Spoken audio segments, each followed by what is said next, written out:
Welcome to மரகதம்ஸ் kitchen. இன்றைக்கி நம்ம பார்க்க போகிறது சிறுபருப்பு போட்ட கோஸ் பொரியல். அதுக்கு தேவையான பொருட்களை பார்க்கலாம். சிறுபருப்பு 25 கிராமு, 5 நிமிஷம் ஊற வச்சு எடுத்து வச்சுருக்கேன், தண்ணியெல்லாம் வடிகட்டி. பூண்டு வந்து ஒரு 12 பல் பூண்டு, ஒரு 12 பல் பூண்டு சொல்லியிருக்கேன். 1-2 அதில் வந்து தோலோடு இருக்கும். 2 பச்சை மிளகாய், மீடியம் சைஸ் வெங்காயம், பெரிய வெங்காயம் 2 வெட்டி வச்சுருக்கேன். ஒரு 5 கொத்து கருவேப்பிலை எடுத்து வச்சுருக்கேன். கோஸ் வந்து 1/4 கிலோவும் 50 கிராம் அதிகமாக இருந்திருக்கு. அப்படியே முழு கோஸு, அதை அப்படியே அந்த மேலே இருக்க தோலெல்லாம் எடுத்துகிட்டு கட் பண்ணி வச்சுருக்கேன் லேயராக.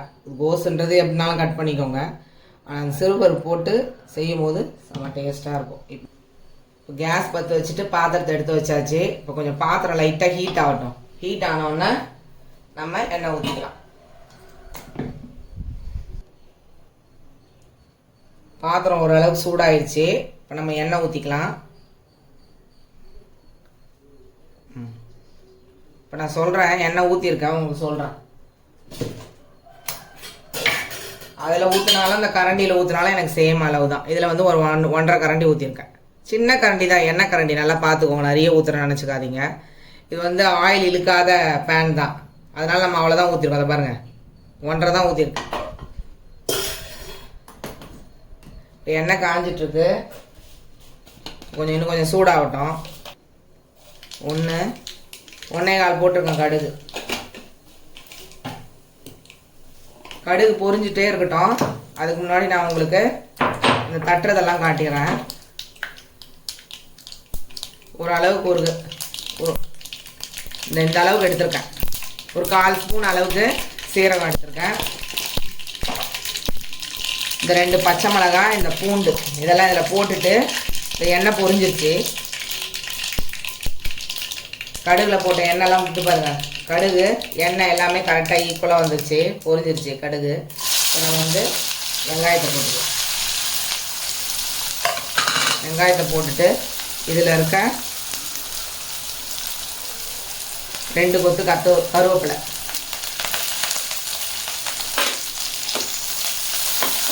நல்லா வதக்கிக்கோங்க. மீடியம் ஃப்ளேமில் வச்சுக்கோங்க. நல்லா என் சேனல் தெரியாதவங்களாம் கொஞ்சம் எல்லாருக்கும் ஷேர் பண்ணுங்கள். நிறைய பேருக்கு தெரியாமல் இருக்குதுன்னு நினைக்கிறேன்.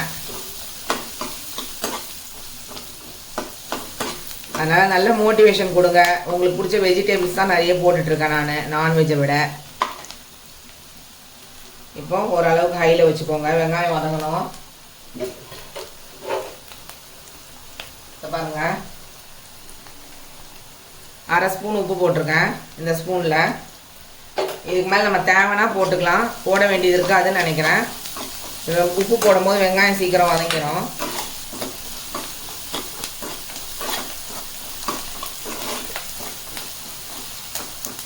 இது வதங்கிட்டே இருக்கிற நேரத்தில் இந்த பூண்டு, சீரகம், இந்த பச்சை மிளகாவை நசுக்கி போட்டுடணும்.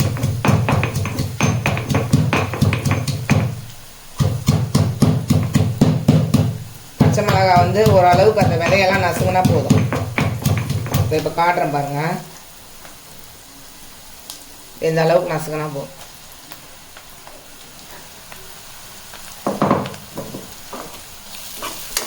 இப்போ அதோட சேர்த்து நல்லா மிக்ஸ் பண்ணிக்கோங்க.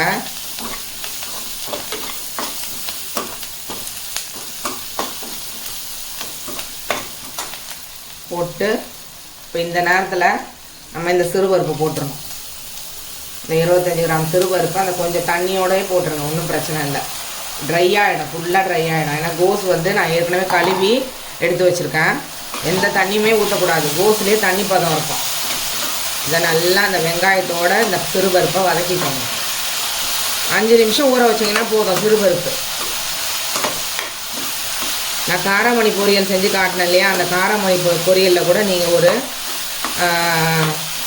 இந்த அளவுக்கு சிறுபருப்பு எடுத்து போட்டு ஊற வச்சு அந்த மாதிரி செய்யுங்க. அதுலேயும் பொரியல் செய்யலாம், செம்ம டேஸ்ட்டாக இருக்கும்.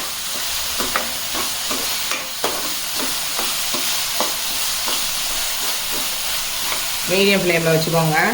இப்போ கோஸை வந்து கொஞ்சம் கொஞ்சமாக போட்டு எடுத்துக்கோங்க.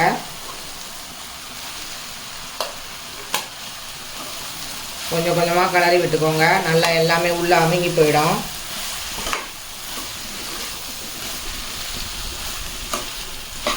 கோஸ் ஒண்டி ரொம்ப நீர் பதம் உள்ளது. அது நம்ம 1 கிலோ கோஸ் செஞ்சால் கூட கொஞ்சமாக தான் இருக்கும். தேங்காய் போட்டு சாப்பிட்றது நல்லதா என்னன்னு எனக்கு தெரியல. நான் ஏன் மறுபடியும் சொல்கிறேன்னா, எல்லாத்துலேயும் நான் தேங்காய் போடுறதில்ல. நினைப்பீங்க என்ன தேங்காவே போட மாட்டாங்களேன்னு. இந்த பாருங்கள், இது போட்டதே அமுங்கிடுச்சு.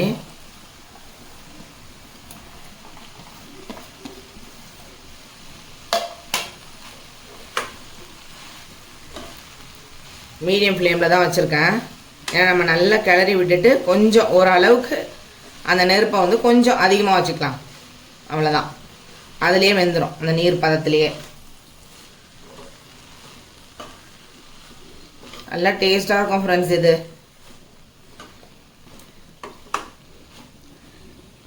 பாருங்க, இந்த ஸ்டேஜில் நீங்கள் ஒரு மிளகா, வெறும் மிளகா ரெண்டுமே கரெக்டாக தான் சொல்லியிருப்பேன். கொஞ்சம் மிளகாத்தூள் போடும்போது போட்டதே நம்ம தெரியக்கூடாது.